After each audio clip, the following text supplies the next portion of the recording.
وضو کرنے کا طریقہ۔ نماز قائم کرنے سے پہلے ایک چیز بہت زیادہ اہم ہے اور وہ ہے وضو۔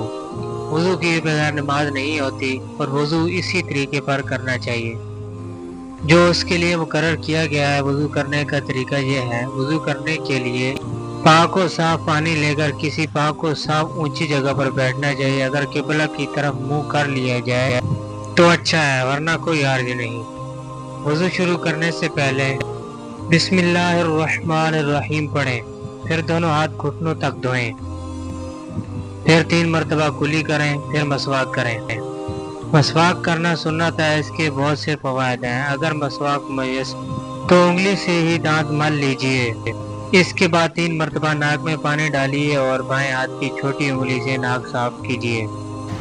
پھر 3 مرتبہ چہرہ دھوئیں۔ منہ پر پانی زور سے نہ ماریں بلکہ آہستہ آہستہ پیشانی پر یعنی ماتھے پر پانی ڈال کر ماتھے کے بالوں سے تھوڑی کے نیچے تک اور دائیں بائیں دونوں کانوں تک منہ دھونا چاہیے۔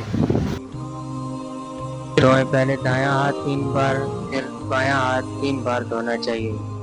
پھر اپنا ہاتھ پانی سے بھگو کر سر کا مسح کرنا چاہیے، پھر کانوں کا اور پھر گردن کا مسح صرف 1 مرتبہ ہوتا ہے۔ اس کے بعد دایاں پاؤں ٹخنوں سمیت اور پھر بایاں پاؤں 3 مرتبہ ٹخنوں سمیت دھونا چاہیے۔ یہ وضو مکمل ہو گیا۔